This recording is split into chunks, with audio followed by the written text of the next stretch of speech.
Hi everybody, so this video is about solving equations, more specifically solving linear equations.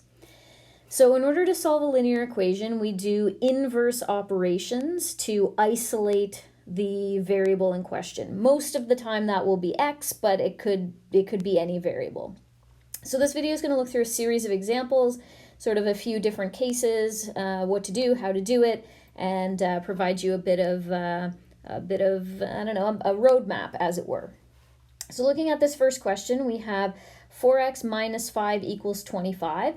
So in order to isolate the unknown, we're going to do inverse operations, sort of farthest away from x, sort of getting closer and closer to x. So the first thing that I'm going to deal with is this plus 5.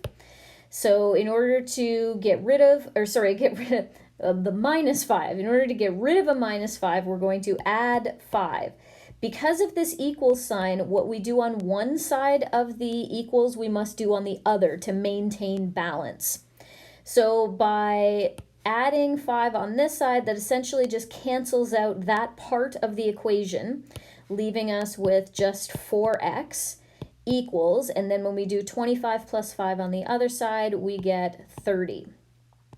So the next thing we have to deal with is this 4 that is multiplying onto the x. So to get rid of a multiplying 4, we do the inverse operation, which is dividing.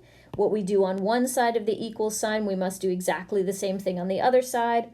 So in so doing, it cancels out this multiplying 4, dividing 4, that equals 1, 1x. We don't write the coefficient, so all that we have left on that side is x. And then we have 30 divided by 4 on the other side. That's not going to work out neatly. So instead, we're going to treat it as a fraction and we're going to put it into lowest terms. So I can divide both top and bottom of my fraction by 2, giving me 15 over 2. You are fine to leave that as an improper fraction, provided it is reduced to lowest terms. You don't need to go to a mixed number. So x equals 15 over 2, we are complete. So on to the next example. So this time we have 32 minus 5x equals 8. So again, we start with the part of the equation that is farthest away from x. In this case, this is this 32. There is an unwritten plus in front of that. So to get rid of positive 32, we are going to subtract 32 from both sides. So on the left-hand side, that leaves us with negative 5x. Don't forget the negative. And then on the other side, we have 8 minus 32, getting us all the way down to negative 24.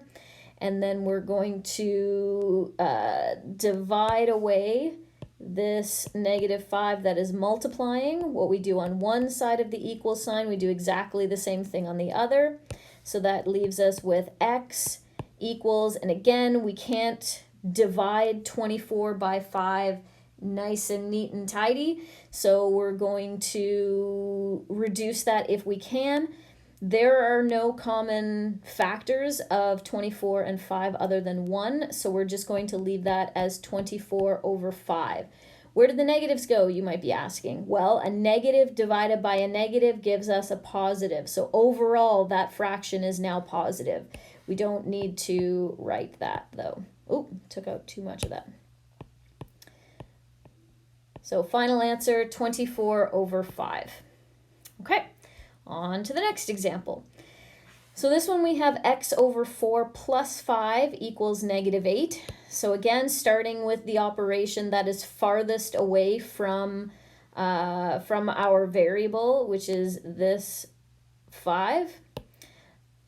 So we have plus 5, so in order to get rid of that, we're going to subtract 5. What we do on one side of the equal sign, we do exactly the same thing on the other.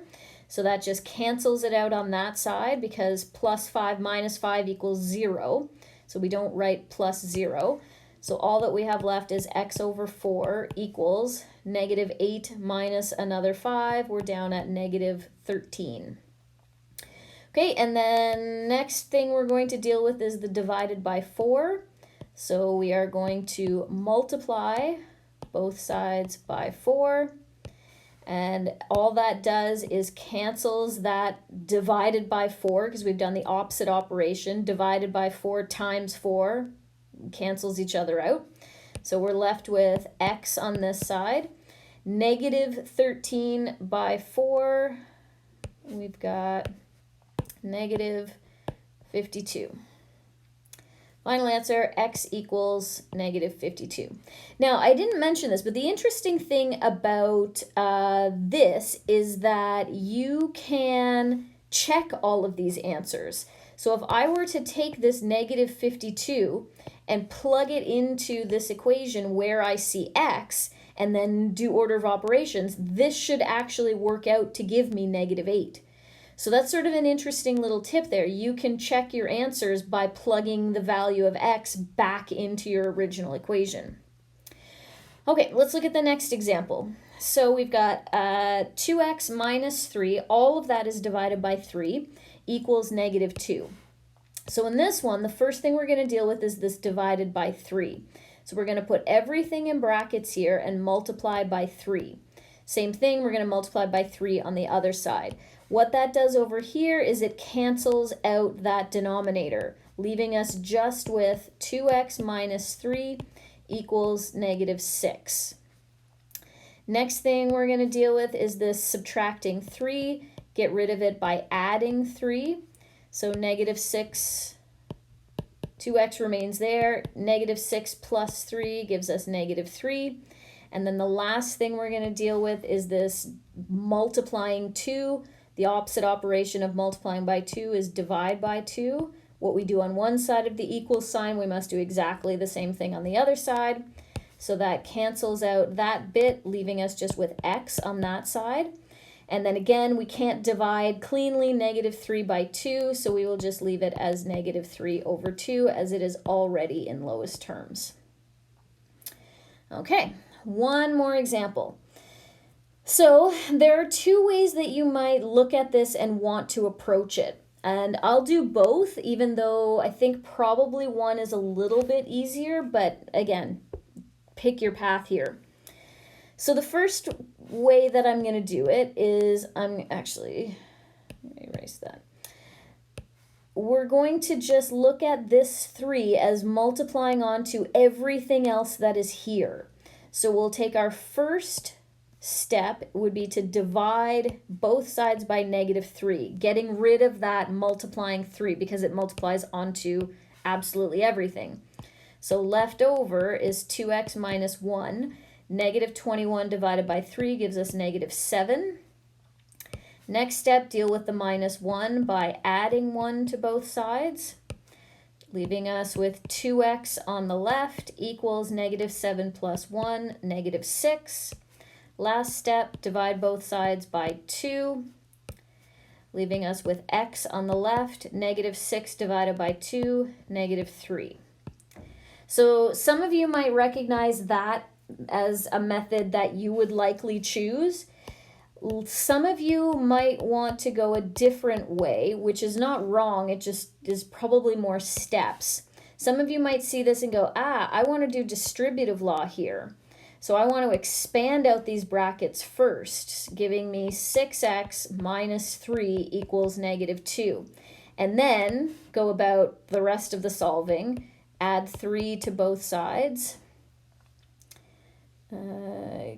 giving us 6x equals, I left off the 1 off my 21.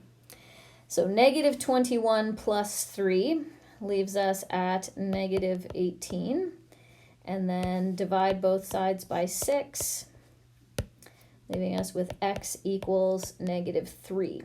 So some of you may end up down that road. Again, looking at it done properly, it's not really going to matter which path you take. This one is a little bit more work, but may become crucial in future sections. If you can recognize this first method, it will be a little bit more of a straight path, but not much. I mean, what are we looking at here? One additional line of work, I guess. So it's not even an additional line of work, really. So again, pick your path, whatever sort of makes sense to you, I would go in that direction. So to recap, to solve equations, you're going to do inverse operations, starting with the operation that is kind of furthest away from x, and then narrowing your focus down and down and down and down until you are left with just the x. Your final answers on these will always read x equals a number. Because you are trying to solve for x. What is x that makes this equation true? What value could I substitute into my equation to make this be true? Both sides be equal to each other. And again, you can take your answer and you can plug it back into the original equation and test it. So maybe let's do that. Maybe let's do... So we've got 3 by 2x minus 1 equals negative 21. And we figured out that x equals negative 3. So let's just do a little test and make sure that that is actually the case. Make sure I get all my numbers right. Okay, so 3, 2, and then we're going to replace x with negative 3. Minus 1 equals negative 21. So then we've got 3 times 2 times negative 3 gives me negative 6 minus 1 equals negative 21. 3, negative 6 minus 1, negative 7. 3 times negative 7, negative 21 equals negative 21. This is true. That is, in fact, equal. That is a true mathematical statement. Therefore, we know that x minus 3 is the correct solution to that equation. So again, that's a nice little test that you can do at any time when you're solving equations to make sure that you got the correct answer. Okay, and that does it for this video.